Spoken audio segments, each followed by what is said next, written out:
Welcome to the Ideas Podcast, the show where L&D professionals discuss their big idea for the world of L&D. This one is, I think, very well timed.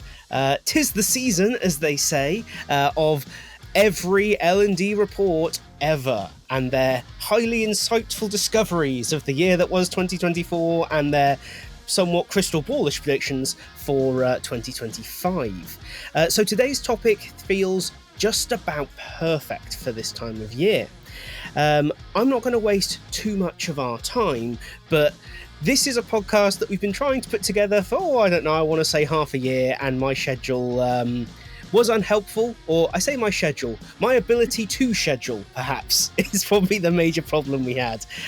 So without further ado, I'm going to hand over. Could you start by telling us who you are and what your big idea for the world of L&D is? Well, thank you, Tom. I totally understand the scheduling conundrum and am so pleased to finally be here chatting with you. So I am Dr. Alaina Szlachta. I am a data nerd. That's who I am in the world. That's who I show up at conferences and in these conversations. I love data. I use data in my life in every single way, and it has helped me be who I am today. So, my big idea, of course, not surprisingly, is helping other people in our industry, particular, love data as much as I love data, not be intimidated by it, use data to make critical decisions, and make sure that they have the right data. And so the big idea is if we were all more comfortable, trustworthy in how we use data and loved it and really leaned into it, I think we would be better off as individuals, leaders, and as an overall industry. Brilliant. I mean, as big ideas go, I think there's actually quite a few topics in that I kind of want to dive into straight away. And I think the first one is something you touched on early in that, which was intimidation. Mm-hmm. And I think funny enough, it's a term that I think comes up more and more rather than less and less in data. Yeah. Because I feel like a year ago when I was having conversations, people were like, oh, I don't know where the data is, or there is no data in my business, which always felt like a bit of a nonsense. There's lots of data, but it feels like now we found the data and everyone's gone, oh God, all this data, look at it. What do I do? So, I mean, when you say like to not be intimidated by data, how do we even start with that? Because I consider myself to be, reasonably good at this stuff, but at the same time, when someone dumps vast amounts of data on me, I do still do, the data panic, as we call it at Evolve. How do we not do the data panic? I love that Yes. question. And so let me be perfectly honest. I am not a data scientist. I am not a statistician. I am not recommending that we all go into SPSS or Tableau or Google Looker or Power BI and become experts in that. There are people in the world who love getting really deep in the weeds with big data sets and analytics. We don't need to have that level of knowledge and comfort in order to use data wisely. In my experience, and this isn't just in the learning industry, it's sort of in education, social work, the human sector, that when we want to use data, especially if we want to partner with the real big nerds who use big data and use those data sets to make meaning out of it, if we don't have a strategy around what we want to get out of the data, what questions we want to inquire of the data, or what actions or steps or insights we need to improve, to move forward, or just to know if we were effective. If we don't have that strategy around what we're going to do with the data, then it is insanely overwhelming to figure out, what do I collect of all the data I could use? Where do I look? Where do I go? And if our goal, which is what I'm advocating, if you love data and you want to become a scientist in analytics and work with big data sets, we need more people like that. So if you're bored with your job, go ahead and get some certifications. There are actually, I think even Google has a program you can join where you get upskilled and they give you a job. So if you, at the end of this conversation, really want to lean into that, go right ahead. But if you're like me and you just want data to be useful, we've got to increase the strategy around what we're doing with our data, why we need it, where is it coming from. But it all begins with what I think of as research questions. We want to inquire and find something in the data that's meaningful, that helps us answer an important question or two. If we don't have that, well, then intimidation, overwhelm, frighteningness is going to be the outcome and experience for us. That's really interesting. I think one of the points you raised there was the idea of those research questions. Mm-hmm. So going into it with a question, I'm guessing, correct me if I'm wrong, you mean a question before you look at the data rather than looking at the data and saying, what can this tell us? That's right. Exactly. I think that there are opportunities to take a data set and say, what does this tell us?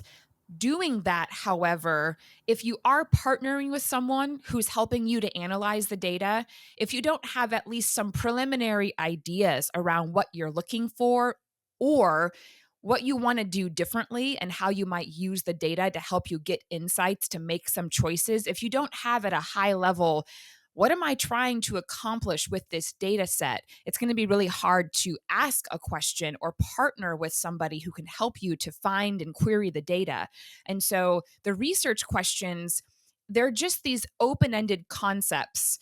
And so you're looking really at one or two variables. And a variable is a thing like a cohort, a group of people that participate in training. Time is a variable, skills growth, knowledge growth, performance, things like KPIs, sales data, and revenue metrics. All of these things are variables. And when we ask a research question, we're usually asking about a relationship between 1 to 4 variables, nothing more. And so when we think about research questions, think about you're looking for relationships among variables. So, what relationship do you want to explore?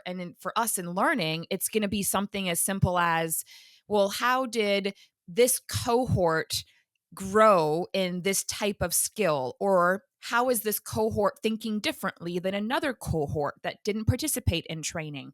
A variable can also be something like demographic characteristics or descriptive data, like how are people in this age category thinking, performing, acting differently than people in a different age category or tenure or whatever. So I really encourage people to add a little bit of that research mindset when we go working with data.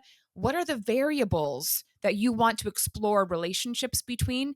Get those things clear. Figure out how you form that into a question that will set you up for a lot more success making that data meaningful for you. Brilliant. And I guess the kind of the other half of this equation that I'm always really interested in is, even if we're all on board and say, yes, data and our understanding of it and being able to question it is really, really important, Mm-hmm. what do we then use that for? Because I see a sort of a lot of discussion at the minute around, do we use it to make better decisions ahead of time next time? Do we use it to analyze what we've done? And I sometimes worry that we kind of view it as I don't know, a bolt on, if you will. Like, we've done all the work. Now we should take a look at some data and, pat ourselves on the back or maybe realize we made a mistake. So where do you see it kind of fitting in the, I don't know, sort of the operational life of L&D? Where does it slot in? So, in the conferences I speak at, I have a community of practice that I work with weekly. What I hear regularly is that people aren't collecting baseline data. So, if we don't have a baseline around someone's mode of operation, their performance, how they think about something, their attitude towards something, or confidence level, their skill, etc., if we don't have any baseline data, well, then whatever data we get on the other side of training or even throughout a training initiative is going to be difficult for us to use wisely. So, to answer your question, how do we slot this into the regular working world of learning and development? It really boils down to building the habit of doing a thoughtful intake. Because in the intake process or the needs analysis process, you should be getting data that tells you what's the problem. Where is the deficit? Why are we needing to invest in this new training initiative or update a training initiative? There's usually some kind of problem that is leading to the need for us to go develop or refine something. And so the baseline data is there. We're just not strategically and thoughtfully collecting it. And the benefit of making sure we do an upfront analysis is, of course, our learning design is going to be better also because we can tailor and target our program toward the problem. And I think too often, in fact, Tom, I was at the Learning Leaders Conference that the Learning Guild puts on every year. I heard a new framing of the problem that I hadn't heard before, but it's going to really resonate with you. Somebody said, or a few people said, the reason that we don't have a data-driven strategy, or the reason we don't have baseline data, or we don't do a needs analysis, because somebody gave us the solution and told us to go develop it. So, how do we do a needs analysis and get some baseline data? How do we validate the problem and even validate that the learning solution is the right solution? How do we do all of that when somebody gives us the problem and just says, somebody gives us the solution and says, we need a conflict resolution training. Can you go build that? If we're given a solution without validating it, well, then it gets really difficult to measure and monitor our effectiveness. That's that's really challenging to hear, isn't it? Because, and this is like the third time in the past week I think I've referenced this. There's a phenomenal social media post meme that I saw, and I'm not a big meme fan. A lot of them kind of go straight over my head due to lack of general social engagement. But there's this great one where it's like L&D on LinkedIn, and it's William Wallace in Braveheart. And then there's L&D at work, and it's the guy from Office Space with the red stapler sat in the corner just doing what he's told. And I wonder if there is an element of truth in that, I think. You ask any L&D person what they should be doing, and they will tell you deep needs analysis and all this stuff. And then, like you say, they're told what to develop. And in 2024, it's kind of concerning because that kind of sounds like the problem that we were all discussing a decade ago, if not more than that. And I wonder if you think, like, is there, I don't know, or can data and asking good questions of data be part of the solution to that problem, do you think? Because that problem's got a lot of causes and a lot of business to business specifics, I realize. But do you think there's an answer somewhere in there? Yes. And you said something brilliant that I want to say one more time. Having data is about asking good questions. We don't get data without asking some kind of question. So imagine if you don't have data, in order to collect and analyze it, we have to somehow ask questions to capture the data. Also, there's a lot of data we could have access to. Things as simple as how many times is an employee meeting with their manager? What does that employee's performance review look like? We have all kinds of data that we could be tapping into, but we have to ask thoughtful questions to get access to that data. Sometimes we have to figure out and navigate permissions to that data.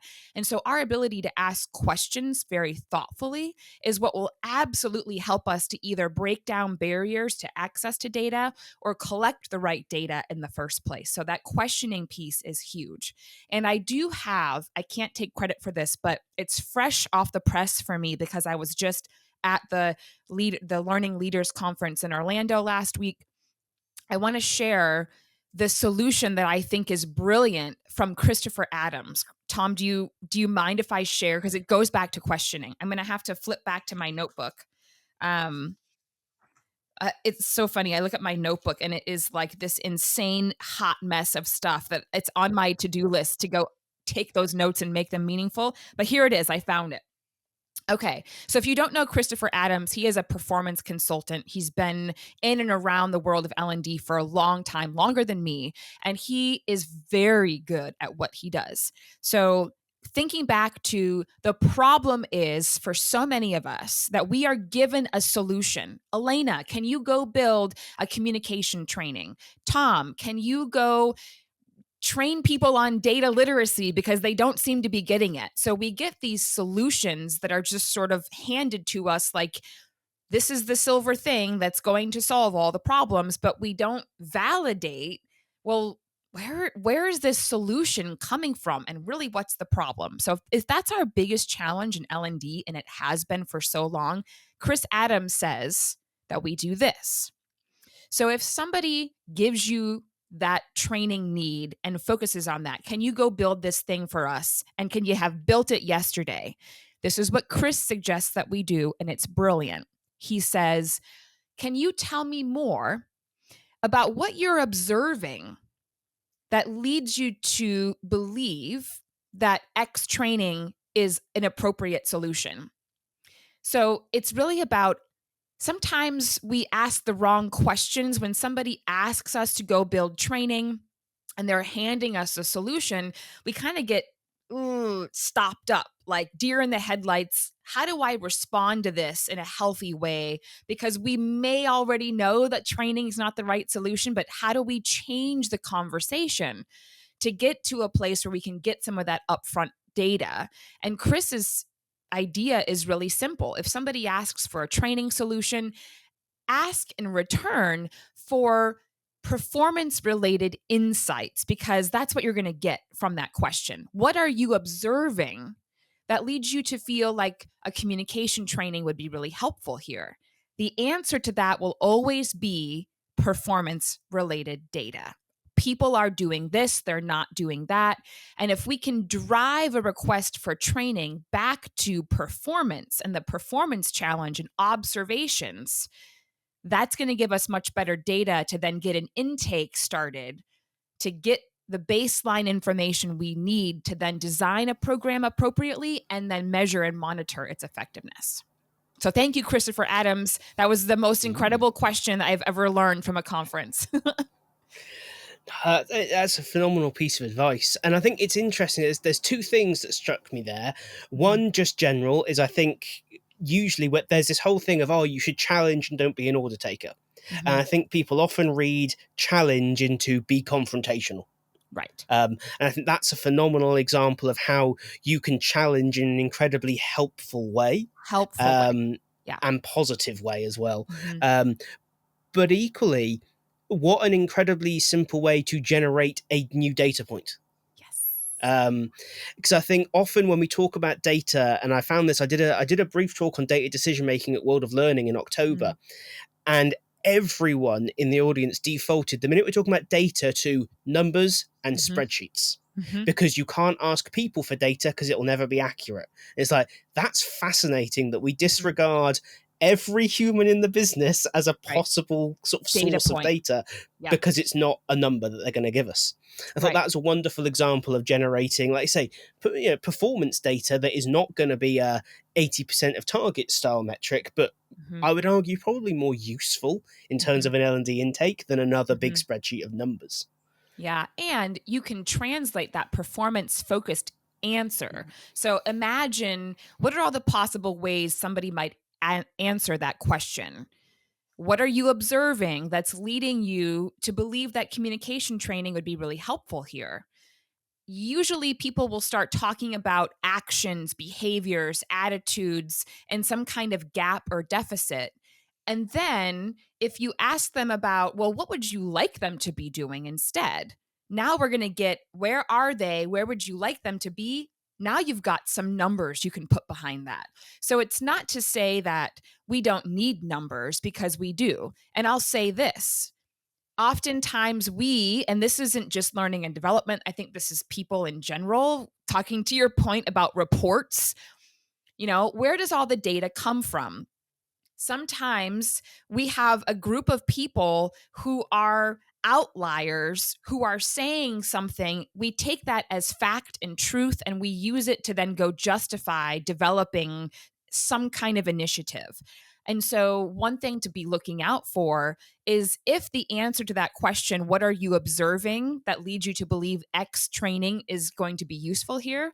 Somebody's like, oh, you know what? I just have seen a couple of people struggling with this. Or I haven't really observed anything. I just feel like this would be useful. Or alternatively, hey, I attended this great conference session by Chris Adams and he's got a workshop on blah, blah, blah. I think we should all take it. Right. So there's a lot of ways that people could respond to that question, but it helps us to guide us back to what's the performance deficit. And then usually that will lead us to, well, if people were doing this differently, how would that benefit the business? Now we can move a little closer to some of those numbers that are useful. So, what I'm trying to say is, we want both. We want anecdotal, we want qualitative, we want those stories and narratives, but we also need the numbers too. If we lean too heavily on one or the other, we will be missing out on something really important. Absolutely. So we're rocketing through time, and I think there's so much more we can look at here. I know. Right at the start, I mentioned that I thought this was really well timed because of all the reports coming out. Mhm. And already I've seen some phenomenal. I had micro learning is apparently 73% more effective than any other format of learning. No one felt any need to clarify that any further with any asterisks or information, which was a great start for that. Fascinating. I didn't finish reading that one. I'm not going to lie. That was a bit of a okay, close the book and move on moment. Yeah. But I think there is a challenge for us here that Mhm. there's huge value in these if we Mhm. know how to read them and how to, Right. what we do and what we don't want to take away from them. Yeah. So when we talk about sort of basic data literacy skills, what does that mean to you? And what do you think we, as sort of, even stripping away L&D for a minute, just as Mhm. professionals who want to be better at what we do, Mhm. what are the data literacy skills we should be focusing on? So this is most people's least favorite part of data, and yet it is the thing that will help us become more critical consumers of reports or any other data that's shared in the world. So the methodology really, really matters. So here's an example. The Association of Talent Development, who does research, they have a whole research team. They put out every, I think, 5 to 7 years. This is, of course, interesting to me because of my expertise. They put out research around learning impact and measurement and evaluation, and they want to investigate how people are approaching measurement and evaluation. Where are they struggling? What are they focused on? And so, for example, they use a drop down list, and they use the same list and sometimes they add to it, but they primarily will use drop down lists for reasons that make a lot of sense. They'll use drop down lists and they'll ask people, what are you most focused on or concerned about, or what would you like to be doing better? And they ask you to select from a list. If they don't also have an open ended option that allows each participant to then say, actually, none of these things resonate with me, but I'd like to be focused on this. If they don't allow for that, then fundamentally the data is skewed because somebody decided that these 10 things were important. And maybe they could talk about the methodology of, well, how did they come up with those 10 things? But again, if we don't allow for the narrative, the qualitative, the unexpected answers, and we just assume that one of these 10 things are going to resonate with people, then we are fundamentally skewing the results and the usefulness of the data. So, as a critical consumer, I want to read the methodology. I want to know, how are these organizations collecting the data? Who are the people? How many people? Because when you say, oh, 50% of 50 people, and they just say, like, you 73% of people say micro learning is more effective. My first questions are, who are those people? Where are they coming from? How big was the sample size? And how did they measure that? Was it just my gut tells me that micro learning is better than other methodologies? Like, how were they measuring that?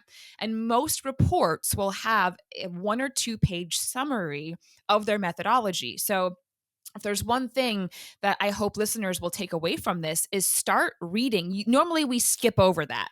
And I know it's boring and maybe it's like the least exciting piece of it, but for me as a critical consumer of facts and insights and research, I want to know, how did you get from A to B?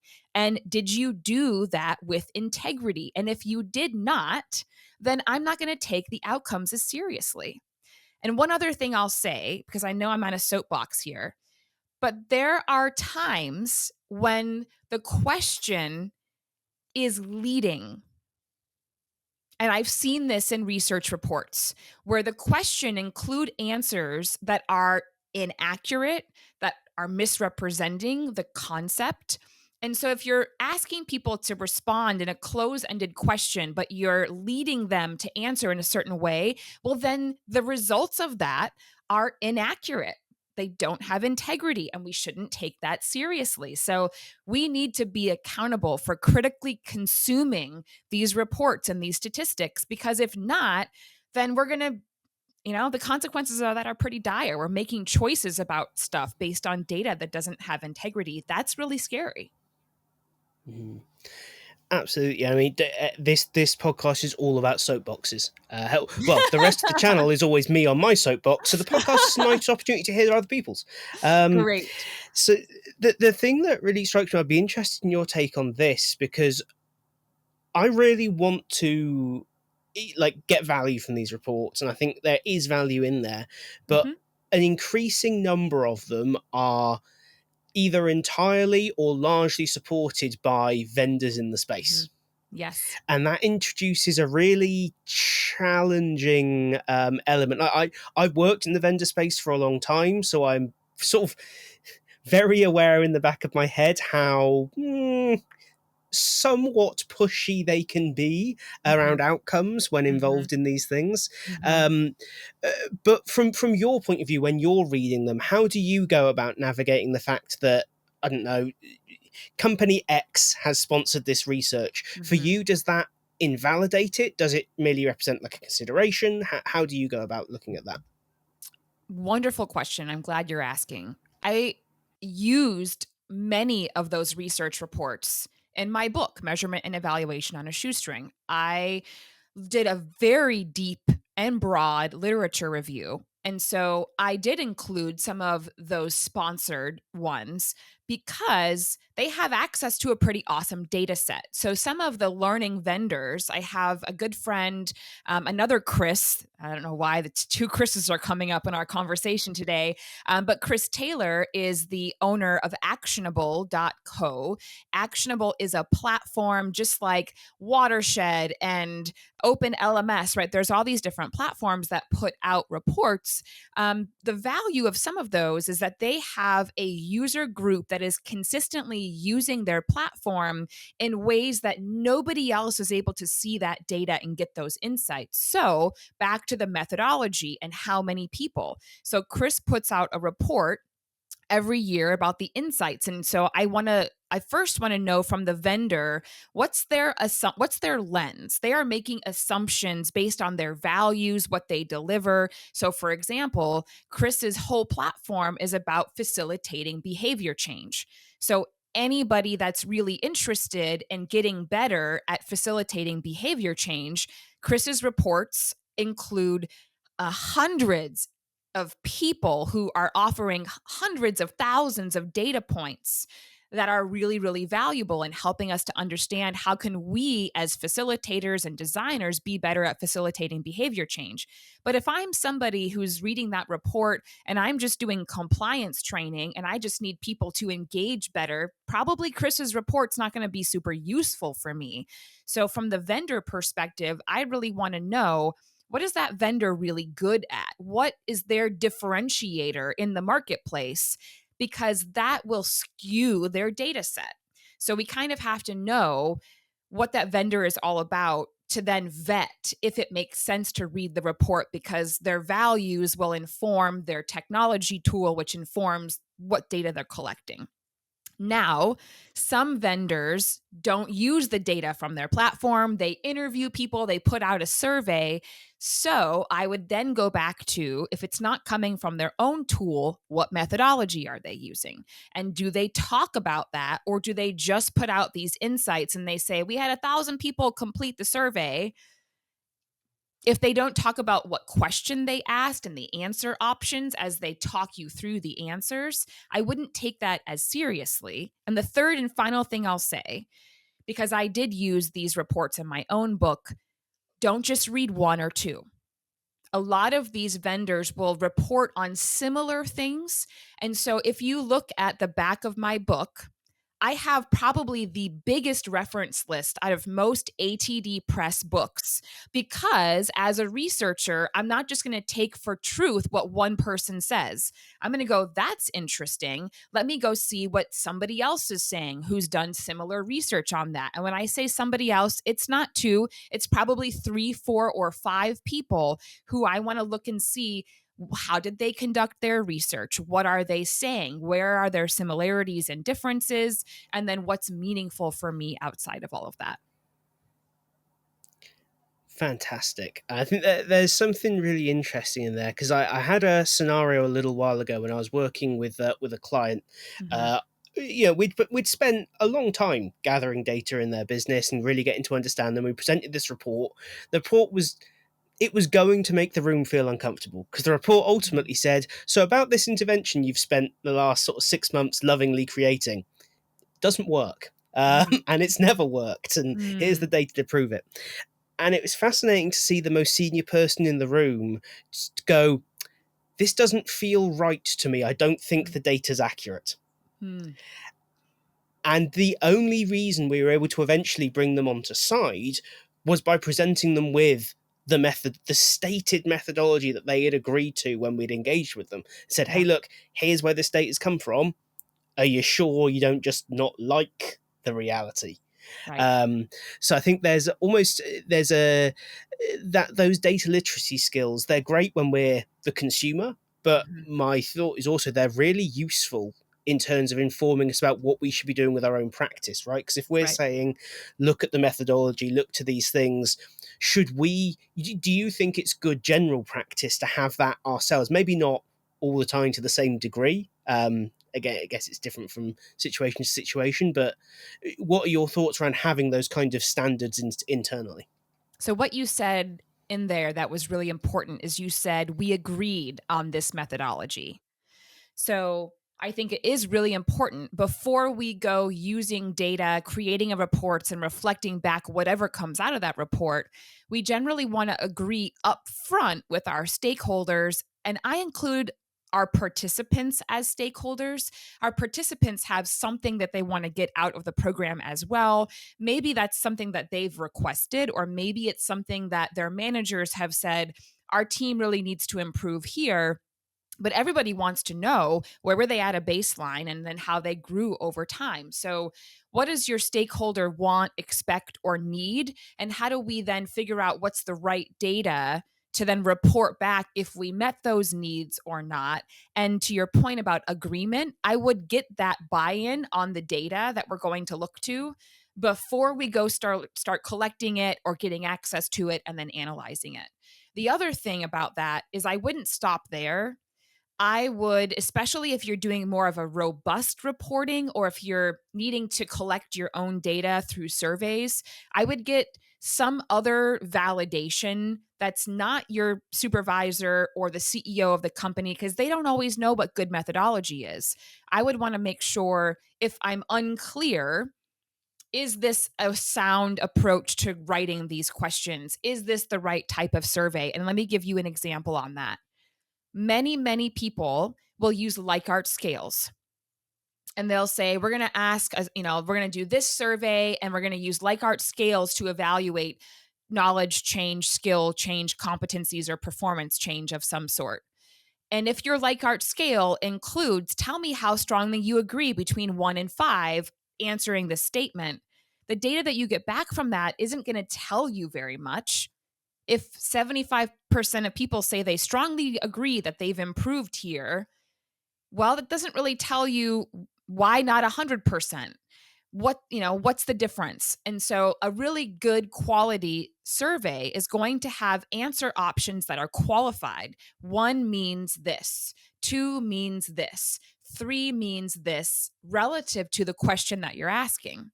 So that when you say 75% of people elected strongly agree because there was some qualifier there, it gives you better data to then go, how do we improve, or why were we successful? And so not often do our stakeholders think like that. They're like, oh, we just need the numbers, but we don't need to qualify them. And then we get these results and we're like, yeah, that data is not quite as useful as we hoped it would be. It's because we didn't use a very sound approach to creating our assessments. And so I'm going to plug a book. It's not mine. Dr. Will Thalheimer, who many of us love and know his LTEM methodology for evaluation, he wrote a book, many of us probably know this, called Performance Focused Learner Surveys. And in his book, one of the approaches he suggests is that we move away from the numbers of a Likert scale and we qualify what we mean by 1, 2, 3, 4, 5 for any question that we ask. The data we get back is so much more useful. So those are some of the methodological things to agree on up front so that when we get that report back, to your point, you can say, this is why we did what we did, and here are the results. Now, what are we going to do about it? Love it. Well, my second to last question was going to be about, what other resource might you recommend? Well, there we go. We've got a fantastic resource there. Well loved on the channel. So you'll all probably already have the link to that one, but I'll make sure it's in there as well. Yeah. But that brings me to your book, in fact. I always have two questions for everyone that writes a book. The first one is, who should get your book? Other than the obvious, everyone should buy a copy. Then you should buy a copy for your friend. But setting that aside, who should buy it? And then the second one being, why a book? In a world where you can create videos, you can create online courses, you can do, and things aren't mutually exclusive. Why in 2024 stroke going into 25, write and launch a book specifically? So I'll leave you with those last two questions from me. Thank you, Tom. Who should read the book?